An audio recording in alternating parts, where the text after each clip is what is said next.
morning and welcome to another episode of Smashy Business. I'm Lubna Hamdan. Good morning, and I'm Richard Fitzgerald. And what an exciting day it is. Emirates is launching luxury residences. I was waiting. They're the first on the 1st of April. Because Emirates is like all over the world, right? And they release their April Fools the night before sometimes. Yeah. So, because I'm kind of like, what time? What clock do Emirates run on, right? When you've got planes all around the world and you're 12 hours behind and you're everywhere, you're wondering like their publishing schedule. When do they think it's 9 a.m.? You know? Like we know it's Dubai, but they're such a global brand. So I actually checked their Instagram this morning and I didn't see that they had launched proper dresses. It was just a couple of minutes ago. They were. Yeah. So this is interesting, just right? Just a couple of minutes ago. They came out with 10:20 today, but last year they've gone at different times.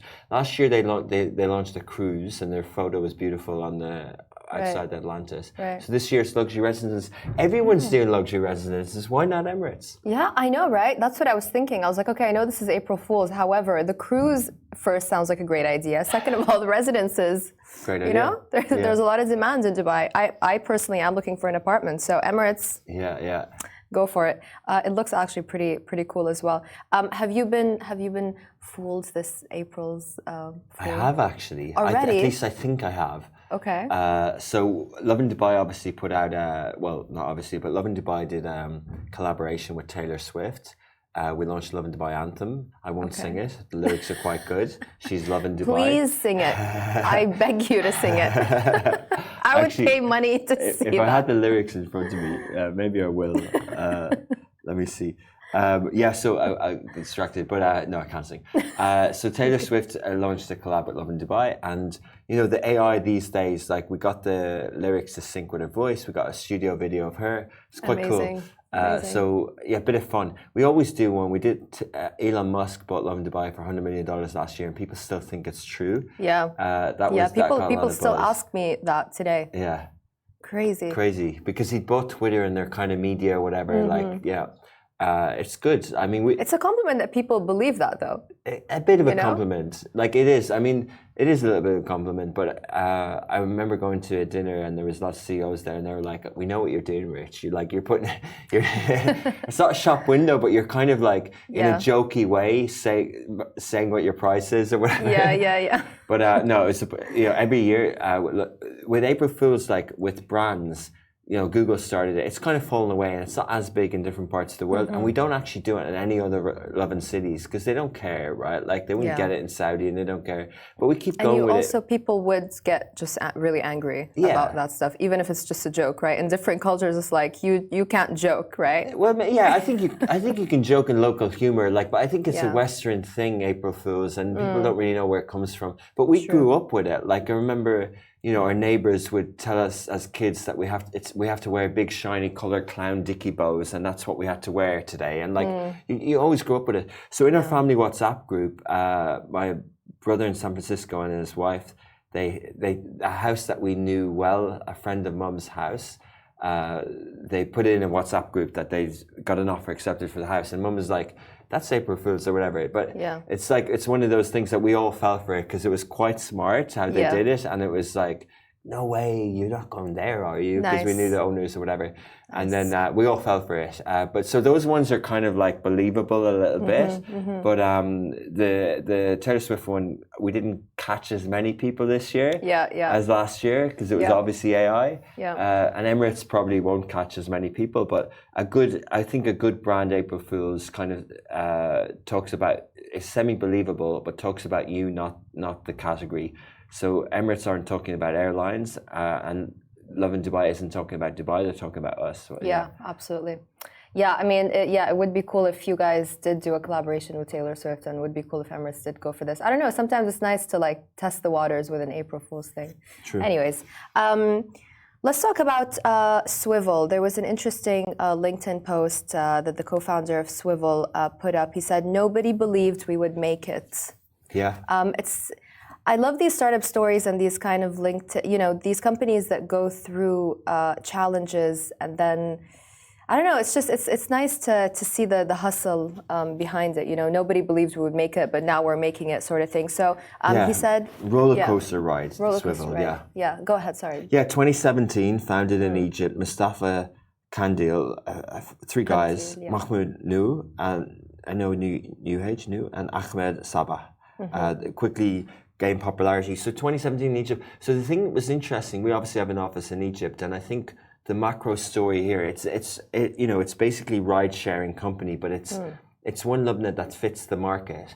So in an emerging market, the public transport's really poor, right? Yeah. And many people, like Cairo is a big city, especially in Egypt. Especially in Egypt, but I think in many emerging countries or whatever, they don't have the infrastructure. That's part of the fact. That's part of the reason why they're not developed countries, right? Yeah. And then in Egypt, you have other factors. It's a huge country. You have people who need affordable transport. So, you know, if you're from Alexandria, if you're from the south, if you're from somewhere else, and at the weekend, I often heard the guys saying that they need to go home and see their family. Yeah. And how they would get there. They can't pay for an Uber. They don't drive. There's no train. The bus system is unreliable. So Swvl spotted a gap in the market and did this sort of, it's like a private, you're booking your own bus. Yeah. But you only pay like $1 or whatever. So it just really worked. But the whole SPAC thing. So I remember meeting one of their founders, one of these guys, I wish I remembered which one, at STEP conference in Dubai last year. And it was literally the same time that Ambani went public. And they both hadn't had their bottom yet. So they were both a little bit like, we're cool, we're public, we're out here. We listed on NASDAQ and he was telling me that they want to do a dual listing. They want to do a Dubai listing and a New York listing. And how he was talking, it sounded to me super technical on the financial thing. And then it all sort of bottomed. Like it looked like they were going to go bust. A bit like how Fetcher went bust. Exactly. Everyone was talking about that. So the fact that they made it is remarkable. Yeah, and now the numbers they're profitable or something. Right? Yeah, I'll get to the numbers. I just want to talk a little bit about. So he said, I started Swvl when I was 24. I mean, just that alone, imagine starting a company at 24. Like that's kind of cool. He said, I thought my biggest challenge would be how can I make buses arrive on time in Cairo? How naive was I? In my wildest thoughts, I wouldn't have imagined how exhilarating this is going to be. A love I can't explain, and maybe this is what having a baby must feel like. It's just a really lovely post. Yeah. We got crushed so many times at Swvl, but damn, I am proud. I'm proud of how every single time everyone bet against us and how every single time we freaking prevailed. I feel like you must have felt like that at some point because people do love to hate on Love in Dubai. I don't know. Do you relate a little bit? It's also a different model in media, what you're doing. Yeah, I can't, honestly, love that. I can't relate. I think these guys are at a different level. I think a tech, something that's so disruptive and basically doing what a government should do. You're providing transport for 100 million people. And they went into Kenya, Pakistan, Jordan, Saudi Arabia, all in a few years. 20-year-old kids, 24-year-old kids from Egypt. Like, it's just, I'm not in their league. Like, they're amazing. So, yeah. Yeah. He said, I know we have had many setbacks, and I know in every time nobody really believed we'll make it back. This fuels the fire inside all of us. I know we're destined to conquer the world. Swvl, I love you. Gosh, I wish I got a love message like that. Anyway, so in March 2022, Swvl was previously valued at 1.5 billion. Entered the NASDAQ through a SPAC merger, just so people can get a little bit of context for that, starting at an offer price of $9.95 per share. It reported a $161 million loss in H1 2022, the same year. But in H1 last year, it achieved $2.1 million in net profits, despite almost 50% decline in revenues. Operating profit also improved to $13.4 million. And they're doing that at a time where the Egyptian currency is being devalued. They're probably reporting in dollars. Like, it does take time for these. It's a tech-driven transportation service. It is basically a unique offering for Egypt and emerging markets, but it's kind of the Uber of the Middle East. And sort of, but Kareem launched Kareem Bus. Like, they recognize that, like, not everyone is going to get in a car and pay for their own rides. Like, like not everyone can afford a taxi. So to create that technology, you can track the buses in real time. You can go from A to B. You can pay directly via the app. Yeah. And I remember seeing this people services, in Lebanon where the car pulls up at the side of the road and you get in and there's four strangers in the back seat. Yeah. It's like it's a service. How do you pronounce it? Service taxi. I have no idea. So it's basically like a communal taxi, right? Exactly. Where you a bus, but the drivers don't have buses, so they have taxis. So you jump in, and it's like much cheaper. So this is kind of taking that concept and just kind of adding tech to it, so they've done a really good job. Yeah. Someone called Mohammed Ghanem said on LinkedIn, though, he's the GM of Vidscola, which does everything from consultancy to coaching, so agile transformation services. He kind of did a little analysis on Swvl, and everyone is talking about this post. He said, so he talked a lot about the stats and how Swvl finally turned profitable after 2 years of losses, and then he talks about all of the struggles that they've been through. They laid off more than 400 employees, reduced senior management compensation from $13.4 million to $344,000. And then he put in brackets, really, exclamation mark. Overall expenses were reduced from 53 million to 5 million. And they focus on the B2B business, allowing their tech to clients offering their technology basically to clients who would like to plan and operate their fleet routes. So far, he said the above statistics on a unicorn that was considered one of the most successful startups in the region. This shift in focus and strategy underscores the risks associated with blindly pursuing funding cycles without delivering tangible value to the business and its clients. It's a hard thing to please everyone. It's a hard thing to get everything right. You're damned if you do, damned if you don't. You have to raise money. Yeah. If you're trying to do something like this, if you're, everyone, Facebook, Google, they all raise money, Yeah.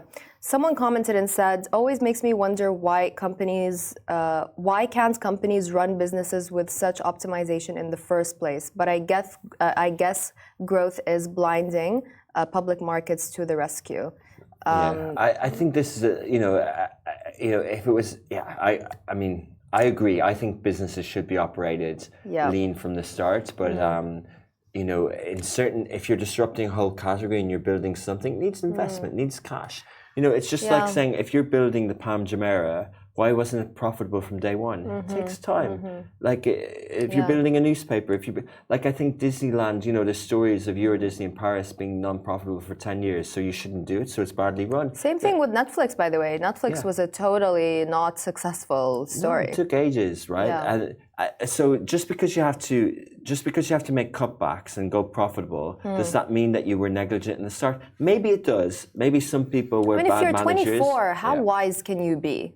You know what I mean? If you're 24 years old launching a business, I feel like you're bound to make some mistakes, but the lesson here is that they actually made it. They're getting there, and hopefully they'll continue. Like the post seems mature. They're in their early 30s now. We had a chat last week about Uber in Egypt, and we talked about safety and things like that, and that Swvl need to manage that as well, right? Because there are captains, there are drivers, people are getting into buses with people and stuff like that, and we see how difficult Uber are facing the crisis that they have at the moment in Egypt. So hopefully Swvl can kind of navigate all that data privacy and everything. But when we go to Egypt, when we do maybe Rise Up in Cairo and a tech conference there, Lubna, let's get the Swvl app out and let's give it a go. Let's do it. Let's do it. All right. Cool. Cheaper expenses, Yeah, cheaper. Great point. Lazurde is the largest manufacturer of jewelry in the Middle East, from the Middle East. It's a Saudi company. It's listed on Tadawul. It saw a 10% decrease in profits last year. So last year, its net profits for its jewelry division decreased by 9.94% year on year, dropping from $9.1 million to $8.2 million. I mean, they're still making good money. Revenues also dropped by 4.13% to nearly $500 million, down from $530 million in the previous year. They're still proposing to pay dividends to shareholders. It's a bit confusing, isn't it? That they're paying dividends and they're not as profitable? Yeah. Yeah, I think... So they're proposing to pay dividends, but the profits have dropped. I mean... But are they loss-making? Because if you have profits, you can pay dividends. I think, if you're a jewelry company, then why wouldn't you pay dividends? I think tech companies don't pay dividends because they're not profitable yet, or other companies don't pay dividends because they want to reinvest. Like Berkshire Hathaway doesn't pay dividends, but other companies don't pay dividends, and you get the value from the increase in the share price. Obviously, investors love dividends. The share price is down in this case as well. Yeah, but this is the thing. If your share price is dropping and you're paying dividends, more people will invest. Because they like the value of they like to get dividend back. So the value. So as an investor, that share is worth more. So if a company's been paying dividends, okay, what's the example last week of? I'm not thinking of Apple. Facebook, when we talked about them, right? Yeah. They announced their first dividends ever since their listing in 2012, 2013, and the share price rocketed because the investor wants that cash back. Bonds, an investment instrument has in equities, it's got double value if it's got dividend. Which is the one that we heard last week in Dubai.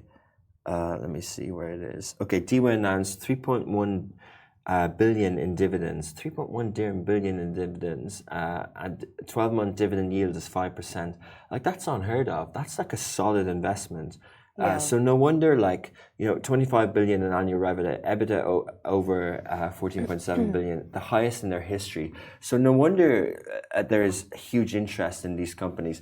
But I think it is surprising to me that jewelry business in Saudi isn't doing that well.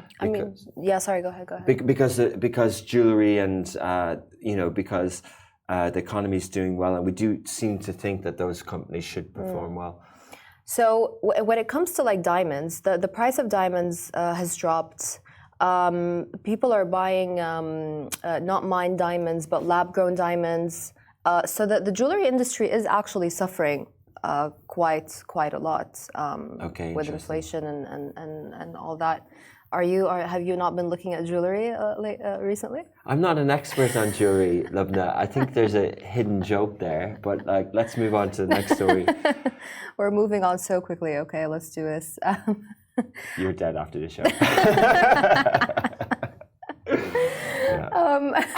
So Abu Dhabi has been drawing increased interest from asset managers.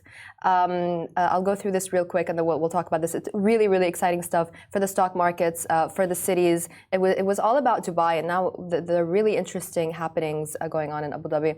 SS&C Technologies Holdings, a hedge fund and private equity administrator, opened a new office in Abu Dhabi, and they're overseeing $2 trillion in assets.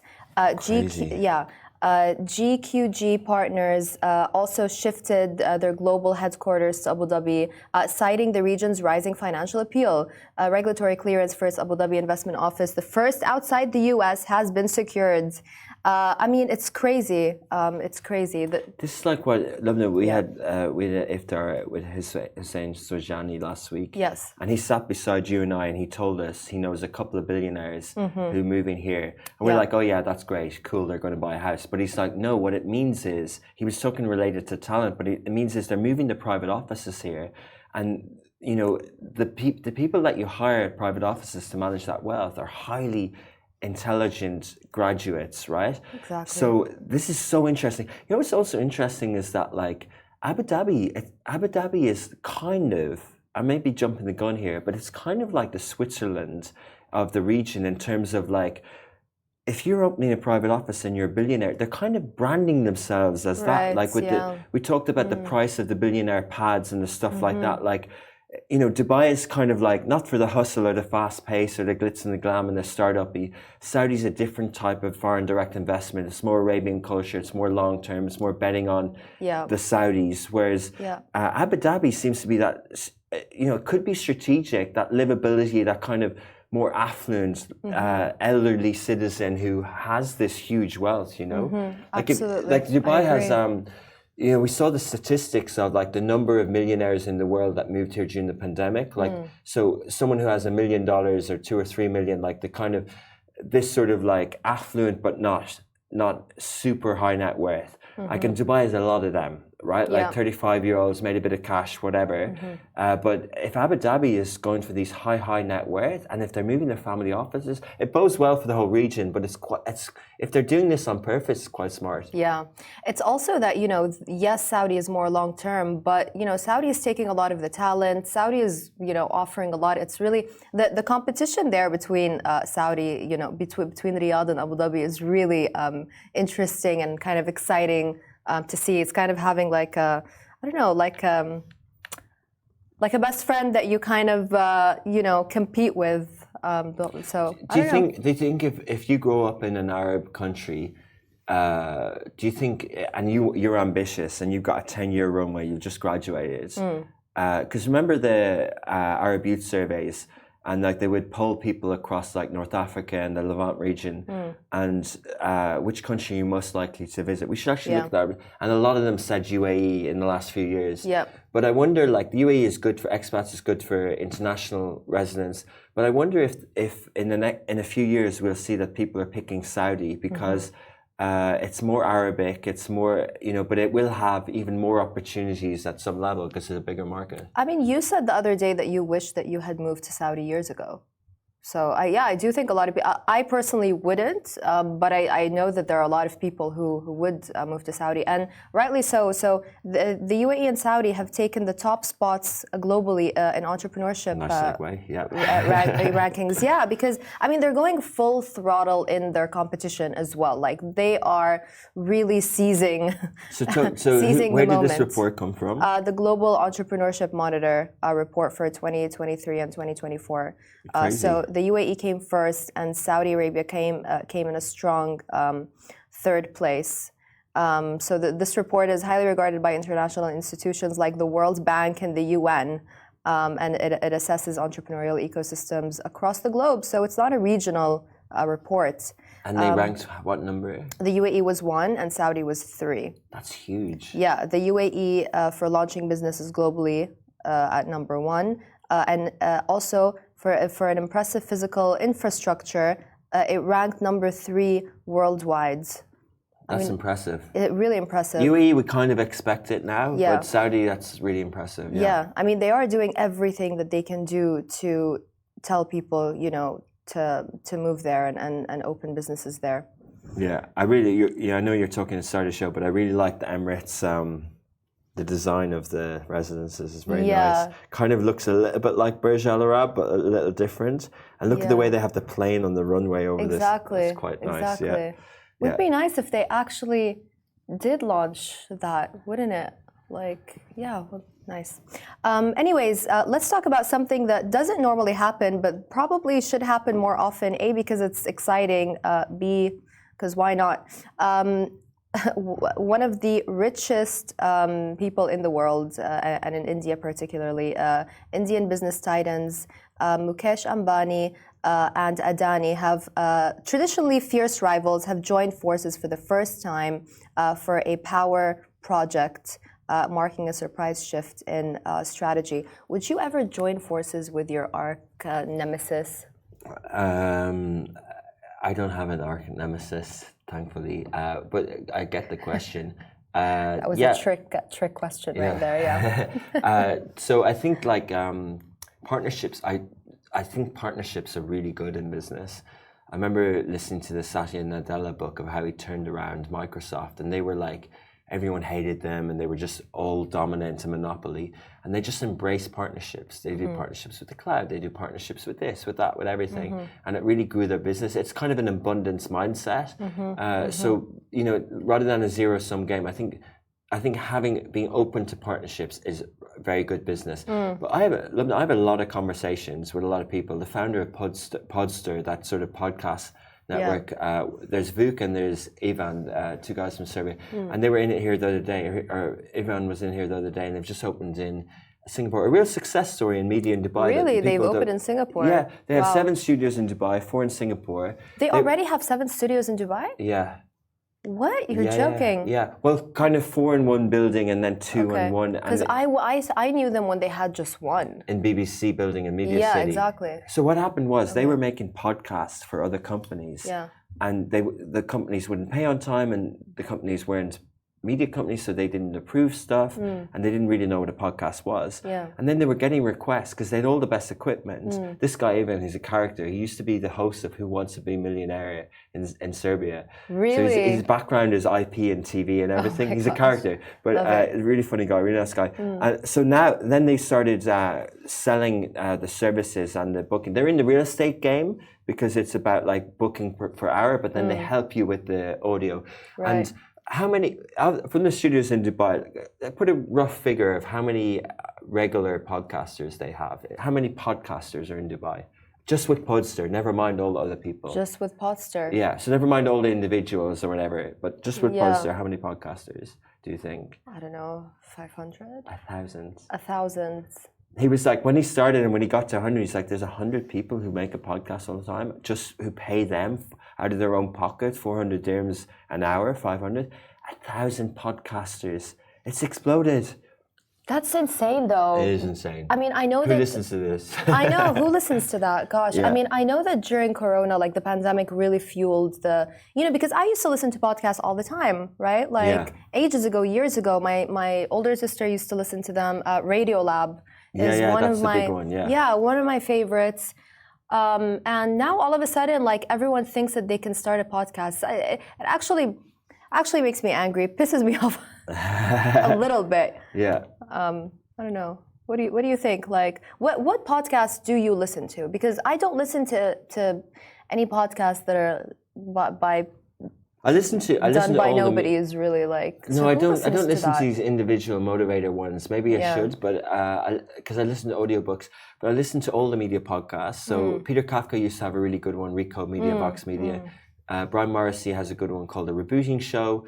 And then there's the DigiDay podcast who interview media people in the US. The Puck is a good platform in the US. They've got Media Mondays. It's really gossipy. It's really nice.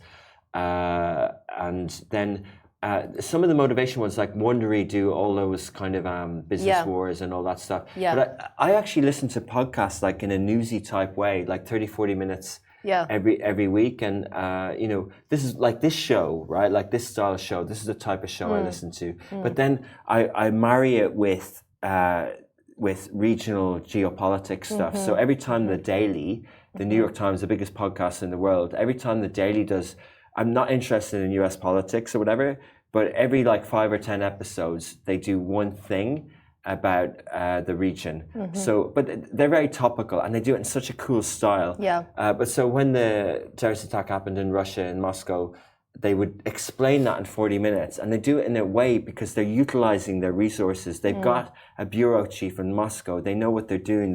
They record the way where they're picking up the phone, or when the Beirut blast happened, or when the genocide in Gaza, or the terrorist attack. Like when all these things happen, they cover it in such a nuanced way. I really like it. It's a really cool format, and I think that the regional media outlets, the broadsheets, should be doing more of this. Absolutely. I mean, I was gonna say that I love Here's the Thing with Alec Baldwin. It's a brilliant podcast, but now I feel really silly because it's not that kind of a newsy podcast. But it's really cool. He talks to kind of everyone from businessmen to rock stars, pop stars. Yeah, and he has a really soothing voice, and I think like voices are so important when you're doing a podcast, right? True. It's just his voice. Like your voice, love that. Oh, I've heard that, and I always hated my voice, so it's nice. It's a podcast voice. It's nice to hear that. Yeah. Who knew? Like, why did we get onto this topic? We were talking about something else. Talking about fierce rivals, yes. Fierce rivals. Mukesh Ambani and Adani. Yeah, but just one other thing on podcasts, because there was a big write-up in The Guardian. We were talking about the other night about a really famous podcaster. I've escaped the name again. And was it a woman, you mean? The one that I was we were talking about? Oh, Huberman. There's Huberman who had an issue around, careful what I say, but there was allegations against him for misogyny. For being a playboy, for being a narcissist, for cheating on his girlfriend. Surprise, surprise, nothing surprises us ladies anymore. So yeah, basically why people attacked him, and it's actually a brilliant article. A lot of people attacked the journalist for, like the article is obviously not really objective. It's written very sarcastically. So Huberman basically is a scientist, but he's a really good-looking, really charismatic scientist that goes really deep into the details of science and neurology and all that shebang, basically. But he makes it really interesting. People love listening to him because he's good-looking and charismatic. So they like his voice and they like to watch his videos, basically. But yeah, he came under fire because he was telling people how to live, giving them advice about a healthy life, mental health, physical health. So he focuses on mental health just as much as he focuses on physical health. And they said, well, when this came out that he allegedly abused his ex-girlfriend while she was getting IVF, whatever. I'm not going to get into the nitty-gritty of it, but they said, well, you're a hypocrite, so why should we listen to you? It's more cancel culture, but it is interesting because he's not going to be cancelled, though. He's just going to become more famous after this. Yeah. Ironically. Yeah. The Jay Shetty story. So the Jay Shetty, yes. So someone looked into him, not an investigative reporter, just a journalist who was Esquire asked him to write a research piece on Jay Shetty, and when he started looking, he said, "There's more here." Yeah. And the Guardian funded it, and it took a year. And it's kind of an expose piece, and there's a legal notice now against the Guardian for this piece, but it's created this sort of wider theme of like investigating the influencers, and there's this sort of vibe at the moment of like, look into these people a bit more. So maybe we can do that here. I have one particular name that I would love to look into. I'm not going to mention it, but yeah, absolutely. I'm just going to write it down. But anyway, but I think there is something there on a macro theme of influencers. Going back to the point about partnering. Also, if anyone listening has anything for us, please do get in touch. Lubna@weareaugustus.com. Thanks. Bye. Yeah, look, I think the journalism has a place, and looking into influencers and stuff like that. Like, the thing is, these people do have power now, and they've got a lot of reach as well. And also, it's a part of building their story, and it's interesting to see how they react to things. Exactly. Like how, because you took the words out of my mouth. Yeah. Because Jay Shetty just panicked and he denied it, and now he's doing legal. Well, maybe you should come out and say, well, the story that I told at the start of attending a lecture and becoming a monk, maybe I did fib a little or whatever. Embrace it. Yeah, just embrace it. Yeah, because even if someone scrutinizes how Love in Dubai rose or something or whatever, like, you will own up to things. Exactly. Not that we ever did anything. There was something. By the way, we had a story over the weekend where there was a fire on. There was a big fire, and you can listen to the Love in Dubai show because Casey and Farah covered it really well this morning. And it's an ongoing sort of accident, and it's been reported on. So I won't go into too much detail on it. But Cafu, I feel like Love in Dubai should start paying us to promoting it, to have a plug-in on the Smashy Business Show. Yeah, and vice versa. We should get more plugs on their show. Exactly. But so basically, Cafu released a statement, and we were in touch with their legal team yesterday and everything. They're really nice. They were in the middle of a crisis, so I got that they were in the middle of a crisis and how. But it was just. They did come out with a statement, and not everyone does all the time, and I commend that. But how they managed the statements, and they released the statement, right, and then they sent another one, and we posted both statements, and they're like, the first one wasn't approved, and we're like, yeah, but you sent it to the media, and they're like, yeah, but we were sent another one, and we're like, cool, but like, we're not your internal department. Exactly. Like, thank you. If it leaves your house. If you leave your house, like, hello, It's incredible how many people say, yeah, but that's not good for my business, what I said in this interview. And I'm like, yes, I know. Yes, I know. However, I'm not responsible for your business. Yes, I know what you said. What you said. Like, I love it. I love it when people always go like, I never said that. I'm like, actually, it's recorded. Yeah. And they're like, why is it recorded? I'm like, because I mentioned it in the beginning of the interview. So this is the thing. Like, people need to people need to be trained, and they need to know that their words can be damaging. Their words, not ours. Their words, you know. But anyway, I think it is commendable, and I know that it's sensitive, and I know there's stuff there, but like it's just interesting to, you know, we're talking about influencers or content creators growing up. We're talking about Swvl growing up. We're talking about Cafu, which has been an incredible success. Incredible, it's the envy of the world that they have such a good service, and it was such a brave move because Algorand, the CEO, was on Smashy way back, and they said they were. I was fascinated because he was a B2B company. I know. He provided fuel for service stations, and he went B2C with an app, and it worked, and it's incredible, you know. So this should be applauded, and I do personally believe that they're in the middle of a crisis, but they will come back stronger. Absolutely. And they'll learn from it, and they'll get over it. Yeah. But What an incredible story, Cafu. They deliver fuel wherever you are, the emergency fuel within 30 minutes. Like, it's really an incredible. Because I remember when I first covered them years ago, when they first started, he was Entrepreneur of the Week at the magazine where I worked. So yeah, just to see where they have. Yeah, what are magazines? So far. Sorry.